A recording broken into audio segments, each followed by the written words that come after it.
Hello and welcome to the 160th of a second photography podcast. Really hot today here in the UK. We're in a bit of a heat wave, which is not good for recording podcasts because you need to close all the windows, can't have fans on and stuff to get a good audio recording. I think I'm sitting in a creaky chair, so it's not great and it's not ideal, but I'll still persevere anyway. Today's podcast is called Should You Get a Drone?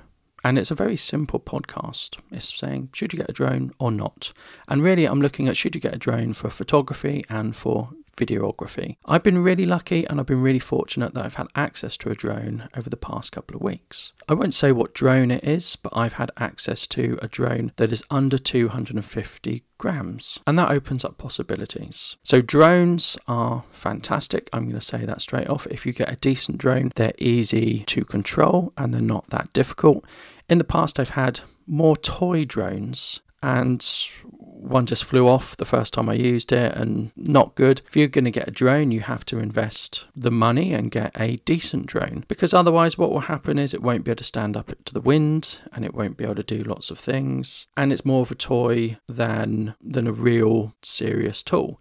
Now if it's a toy one, you're probably better off flying it indoors, but flying a drone indoors is not good, trust me on that. I've flown the toy ones indoors before. They make a racket, they bounce everywhere. Even if you put prop guards on, they can still hit things, and particularly if you're new to it, you'll be going up and down sideways all the time. You need to be outdoors to use your drone effectively, and of course that's where you're going to want to take your photos and your videos, up in the sky outdoors. But therein lies the problem of drones. Drones are now heavily controlled, and I can only talk about the UK, but it's probably going to be similar in other countries in the world. In the UK, if your drone is under 250 grams, you don't need to register with the Civil Aviation Authority, but over 250 grams, I think you do. And I'm going to use that phrase, I think, because I'm not an expert. When I'm doing this podcast, I'm recalling what I know from memory. I'm not looking it up because I'm not doing a technical rules podcast. So please don't take what I say as the absolute truth, because of course things can also change.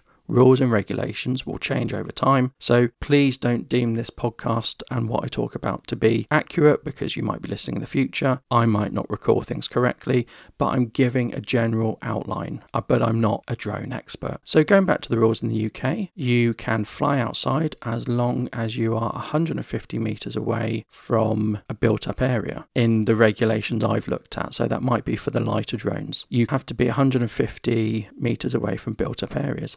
So immediately that impinges on what you can do. You think about doing drone footage, you might want to get drone footage of a certain building, of a certain area, of an urban area from above, a nice picture of an urban area from above. Well, you can't do that because you're within an urban area, and you have to be 150 meters away from an urban area. Okay.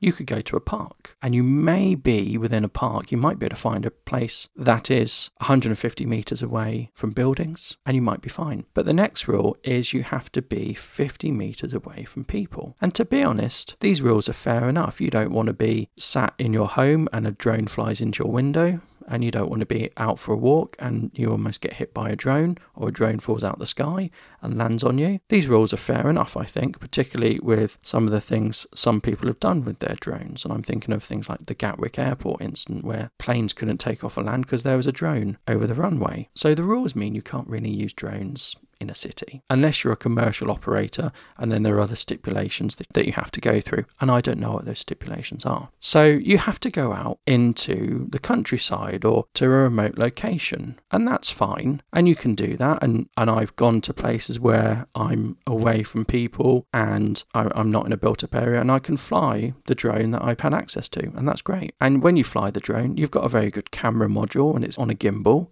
on the one I'm using, so I can get very good high definition video footage, and I can see what I'm recording on my phone through the controller, and I can get good pictures. And on some drones you can get RAW and DNG and 4K and all sorts of stuff, and you can go up high and you can take a direct shot. That's fantastic. But I think drone as a photography tool and a videography tool only really comes into its own when you can use it in the way you want. I felt fairly restricted in the way I could use it, and don't get me wrong, it's really fun to fly, it's really fun to do things with the drone, it's fun to take pictures, but as a photography tool, I've been quite restricted. Now, if I lived by the sea, that would be great because I could go out, take the drone, and I could be in areas where I'm away from built up areas and I'm away from people, and I could get some really good pictures. I could get a picture of, say, a pier, or I could get a picture of some rocks or a lighthouse, and I could do it from far enough away that within the rules I would be complying with them and there would be no issue. Of course, flying out over the sea, there is the worry that the drone battery could drop, the drone could fall into the sea. You can get through various companies, various drone companies, and I'm not going to name them, you can get sort of a replacement package.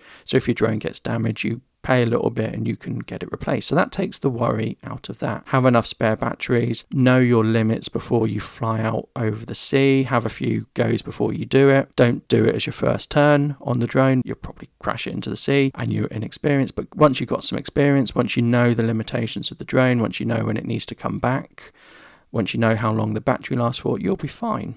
But again, I don't live by the sea. It'd be good to go out and film or take photos of certain structures. But again, I have to make sure I'm 150 meters away and things like that. And the other problem with drones is if anyone comes along, there's a concern straight away. I'm thinking, are these people 50 meters away from me? Are they 50 meters away from the drone? You will get in the UK people who just ramble and walk, because that's a hobby, rambling, and they can come along and quite rightly be walking, and you have to consider that when you're using a drone. So I think a drone is only really a good idea if you go out to remote places. Now, if I was someone who went walking in remote places, then having a drone would be fine. I'd take the drone out with me. If it was fine, I'd fly it, I'd get some pictures, fantastic. But I'm not that person and I don't live in a remote place. So because I've got access to the drone, if I wanted to use it, I would have to go to a remote place to use it. I effectively have to make a special trip to use it. And like I say, that's great if you already make those special trips or you live in a remote area. But I think for some people, it's not really applicable or it's something to consider. So as great as the technology for drones is, as great as the footage and videos and photos you can get with the drone, you are limited by the rules. And the rules don't prevent you. They're just a challenge to overcome, the rules that you have to adhere to. So you have to go somewhere remote to use it, unless you're a commercial drone pilot or somehow you get these exemptions. I imagine people who are thinking of buying a drone haven't thought of that. So if you are a walker and you go walking in the Lake District or national parks or something, then probably a drone might be good. But you'll always have to check that you're in an area you can fly your drone. And you have to check in advance. Of course, the software that controls your drone uses GPS and won't let you fly in restricted airspace. That's fair enough. You don't want people flying in airports. You also don't know if your national park or your local park or your area where you're going has rules that stop you flying your drone. You'd have to check that out before you go. So it's definitely something to consider if you're thinking of getting a drone. Like I say, I've had access to a drone. It is very good fun. You do get very good results photographically and you do get very good video from it, but there are considerations. Thank you. Goodbye.